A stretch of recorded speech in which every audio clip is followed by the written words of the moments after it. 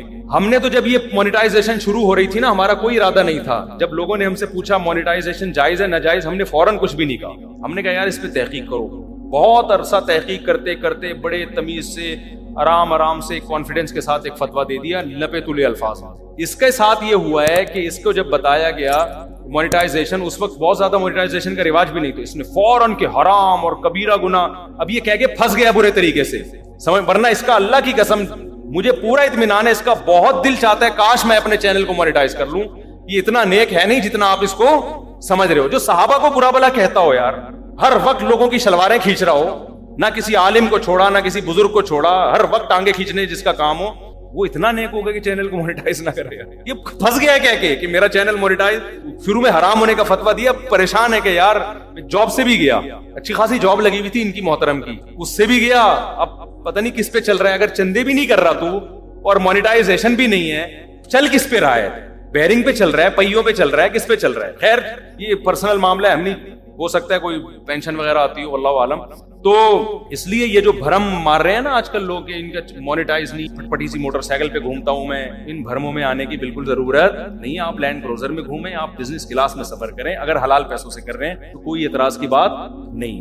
اور یہ بھرم بازی کہ میں جو ہے نا وہ یہ کرتا ہوں وہ کرتا ہوں, یہ بے وقوف لوگ ان چیزوں میں متاثر ہوتے ہیں. حضرت صدر اسلام مفتی رفیع عثمانی صاحب کی طبیعت ناساز ہے. بھائی بہت بڑے سرمایے ہیں علماء کے لیے, پاکستانی علماء کے لیے, خاص طور پر پاکستانی عوام کے لیے. حضرت مفتی تقی صاحب کے بڑے بھائی ہیں, خصوصی دل سے دعا کریں اللہ ان کو شفائے کامل عاجل عطا فرمائے. اس وقت تمام نیوز چینل مولانا طارق جمیل صاحب کو فون پر آن لائن بلا کر پاکستان کو مہنگائی کے طوفان اور سود سے بھرے قرضے اور ڈوبتی ہوئی معیشت کا حل پوچھ رہی. آخرکار عمران خان اور حکومت پاکستان علماء کرام کا فتح بلا کر اللہ اور قرآن کی روح سے مدد کیوں طلب نہیں کرتے, اور ہم اور دھستے چلے جا رہے ہیں. آپ اپنا پیغام ریکارڈ کروائیں. پتہ نہیں بھائی, یہ ماہرین معیشت کا کام ہے کہ معیشت ہماری ڈاؤن ہو رہی ہے. تو مولانا طارق جمیل صاحب تو ظاہر ہے اس بارے میں جو مذہب نے رہنمائی کی ہے وہ بتائیں گے کہ چوری کو ختم کرو, کرپشن کو ختم کرو, جھوٹ کو ختم کرو, ملک میں صدقات و خیرات کا نظام بڑھایا جائے. غریبوں کی مدد سے بھی کیا ہوتا ہے, اللہ کی مدد آتی ہے. اور ہم جو کبھی کوئی مسلمان کمزور ہوتا ہے, پٹ رہا ہوتا ہے, تو ہم جیسے ترکی نے مہاجرین کو بلایا اپنے ملک میں, ویلکم کیا نا, کتنے کرائسس سے ترکی گزرا, مگر پھر بھی الحمدللہ 50 لاکھ شامی مہاجرین کو پناہ دی ہے. کوئی معمولی بات نہیں ہے, اور میں دیکھ کر آیا ہوں. تو یہ بھی چیز ہے, لیکن اس کے علاوہ اور بہت ساری چیزیں. مثال کے طور پر دیکھو, جو کسی فرد کی معاشی ترقی کا جو چیز ذریعہ ہوتی ہے, تو بیسک اصول ملک کی ترقی کا بھی وہی ہوتے ہیں. اب میں آپ کو بتاتا ہوں, آپ کا گھر ہے, اتنے بچے ہیں, ایک عدد بیوی ہے, جو بھی آپ کے خرچے ہیں. اب آپ نے کیا کیا بھائی, صدقہ بھی شروع کر دیا, کرپشن بھی ختم کر دی. بیگم صاحبہ جو پتلونوں سے پیسے نکال کے, یہ کرپشن گھر میں یہی والی کرپشن ہوتی ہے کہ بغیر وجہ کے بیگم نے پینٹ سے پیسے نکال لیے, بچے نے گٹکے کے پیسے نکال, یہ کرپشن گھر میں ہوتی ہے. یہ ساری چیزوں پہ آپ نے کنٹرول کیا. بیگم کو شاپنگ کے لیے پیسے دیے تھے, وہ پورا حیدری خرید کے لے آئی, یہ اسراف ہے, تو آپ نے ذرا اس کو کنٹرول کیا. خود اپنے خرچوں پہ بھی کنٹرول کیا آپ نے, صحیح ہے نا. تو یہ آپ نے کرپشن پہ کیا کر لیا, لیکن اتنا کافی نہیں ہے. کمانے کا ذریعہ کیا ہے آپ کا, سب چیزیں کنٹرول ہو گئی, مگر جاب پہ وقت پہ پہنچتے نہیں ہو.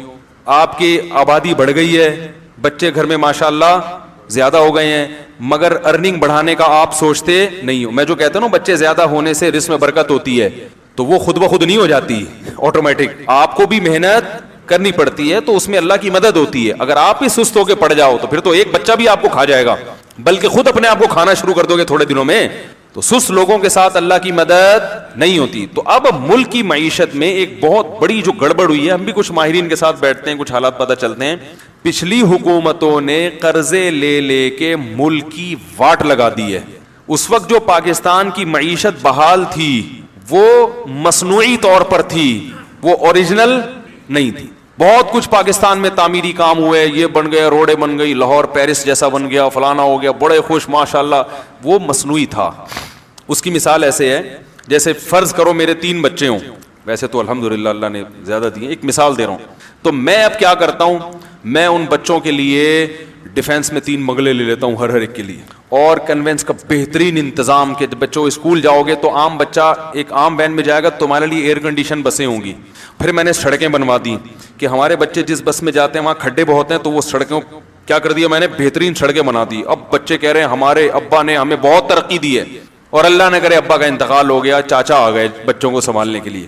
اب چاچا نے جب کیلکولیشن کی تو ان کو پتا چلا ابا نے ان بچوں کو 20 کھرب روپے کا مقروض بنا دیا ہے. نہیں یاری بات, ابا نے جو یہ سڑکیں بنائی اور ایئر کنڈیشن بسوں کا انتظام کیا, اور بچوں کو ہر بچے کو ڈیفینس میں بنگلے لے کر دیے, اس میں ابا کا ذاتی ایک دھیلا بھی بولو بھائی, ایک دھیلا, بلکہ 70 بھائی سے 1 کروڑ روپے لیے, وسیم کباڑیے سے لیے, اور سارے سود پہ لیے. سارے کس پر لیے, سود پہ لیے. اب وسیم کباڑی نے قرضہ دینے سے پہلے کہا بیٹا تو لے تو رہا ہے, دے گا کیسے؟ تو آپ نے کہا کہ یہ میرے بچے ہیں نا, یہ میرے بچے ہیں, ان کی اولادوں سے نکال لینا, اور ایگریمنٹ سائن کر کے دے دیا, بجلی کا بل بڑھا کے, کرایہ بڑھا کے, وغیرہ وغیرہ بڑھا کے. تو اب جو بھی حکمران آتا رہا وہ ان پرانے قرضوں کو پورا کرنے کے لیے مزید ڈبل قرضے. اب یعنی چاچا نے کیا کیا؟ چاچا نے یہ کیا, ابا نے 1 ارب روپے کا مقروض بنایا ہے, اب بچوں کو اسی لائف اسٹائل کی عادت پڑ گئی ہے, تو اس نے 2 ارب اور لے لیے تاکہ بچے چاچا کو گالیاں نہ دیں, کیونکہ بچے تھے ناسمجھ, جیسے ہماری قوم ہے بچے کیا تھے؟ ناسمجھ. وہ یہ نہیں دیکھ رہے تھے کہ ابا نے لیے کہاں سے, یہ کیسے بنایا, یہ سڑکیں وڑکیں اتنا خوبصورت یہ نظام کیسے بنایا. تو اب چاچا نے کہا کہ یار جیسے ابا دنیا سے چلے گئے تو ہم بھی دنیا سے ایک دن چلے جائیں گے, تو کیوں گالیاں کھا کے جائیں. انہوں نے 1 ارب قرضہ لیا, ہم کتنا لیں گے؟ 2 ارب لیں گے. تو بچوں نے کہا یار یہ چاچا تو ہمارے ابا سے بھی خوش, اور چاچا اس چکر میں تھے کہ میں نے کون سا اس دنیا میں ہمیشہ رہنا ہے. اب کوئی سمجھدار آدمی آئے گا جب اس کے بعد, وہ کہے گا بیٹا ہم بھی چلے تو جائیں گے, لیکن چوڑے میں کون آئے گا؟ یہ ایک حد تک چلے گا سسٹم, اس کے بعد تمہیں اٹھا کے گروی رکھوانا پڑے گا قرضہ لینے کے لیے. سمجھ رہے ہو؟ اس نے بریک لگا دی تو سارا نزلہ ان بچوں کا کس پہ گرے گا؟ اس تیسرے پہ گرے گا. نہیں یاری بات میرا خیال, وہ ساری لان تان کس پہ ہوگی؟ ان پہلے 2 کو کوئی بھی برا نہیں کہے گا. ہاں اگر ان میں کوئی سمجھدار بچہ ہوا تو وہ کہے گا یار چلو اب قرضہ لو, کیونکہ روٹی تو کھانی ہے, لیکن کچھ تو خیال کرو, یعنی ایسا تو نہ ہونا کہ ہم بالکل ہی دیوالیہ ہو جائے ہمارا. تو یہ جو ہمارا جمہوری طرز حکومت ہے یہ اتنا گندا ہے نا یہاں پہ. اس میں ایک وزیر اعظم کو پتا ہوتا ہے میں 5 سال کے بعد چلا جاؤں گا, وہ کہتا ہے بھاڑ میں جائے یہ قوم, میں ایسا کر کے جاؤں کہ لوگ کہے فلاں کے دور حکومت میں یہ بلڈنگ بنی ہے, فلاں کے دور حکومت میں یہ سڑک بنی ہے, فلاں کے دور حکومت میں تو کرنسی اتنی مضبوط تھی. اس کو ان سے کوئی غرض نہ ہو کہ فلاں نے اپنے دور میں جو پالیسیاں بنائی ہیں کیا فلاں کے جانے کے بعد بھی وہ کامیاب ہوں گی, ان سے پبلک کو کوئی غرض نہیں ہوتی. تو جب عوام بے وقوف ہوتی ہے تو پھر اس کا یہ مقدر ہوتا ہے کہ وہ پٹے, اور پٹ رہی ہے الحمدللہ. سمجھ رہے ہو؟ تو اب یہی ہو رہا ہے, اور مزید پٹو گے. بلکہ اس طرز حکومت میں یہ ہوتا ہے کہ کام ایک کرتا ہے, وہ بیچارہ اپنے 5 سال میں وہ پروجیکٹ مکمل نہیں کر سکا تھا, تو اگلا آ کے صرف آخری اینٹ رکھتا ہے اور ساری وہ اپنے کھاتے میں ڈال دیتا ہے. حالانکہ اس نے کبھی ملک کے لیے خدمت نہیں کی ہوتی. پرانے والے نے خدمت کی ہوتی ہے, اس کا ٹائم چونکہ پورا ہو چکا ہوتا ہے, اس کے دور کے پروجیکٹ ہوتے ہیں, اگلا آ کے جو اس نے بجٹ پاس کیا تھا اس میں سے 90% کھا کے صرف 10% لگا کے تکمیل کر لیتا ہے. تو قوم کس کو مبارکباد دیتی ہے؟ کراچی میں یہی ہوا ہے, پروجیکٹ کسی ایک نے شروع کیا, تکمیل دوسرے نے کی, اور بہت کھا کے تکمیل کی, تو پبلک نے دوسرے کو کہا کہ ماشاءاللہ کتنا اچھا بنا دیا, پرانے والے کو کوئی گھاس ڈالنے کے لیے تیار. تو یہ بڑا عجیب نظام ہے بھائی, یہ بہت ہی گندا نظام ہے جو ہمارے اوپر مسلط ہو گیا ہے. اس میں کوئی پتہ ہی نہیں ہے کون کس کا ذمہ دار ہے, تو بس اللہ سے دعا ہی مانگا کرو, اور اس کا کوئی حل نہیں, اور کوئی حل نہیں. ہاں جب اللہ آپ کو صدر بنا دے تو پھر کچھ مشورے لینا ہم سے, ٹھیک ہے؟ تو میں خود نہیں دوں گا, کسی ماہرین کو بلاؤں گا جو کچھ ان سے آپ کو انشاءاللہ مشورے لے کے. Thanks for watching. Don't forget to like, comment, share and subscribe to Mufti Tariq Masood, famous scholar.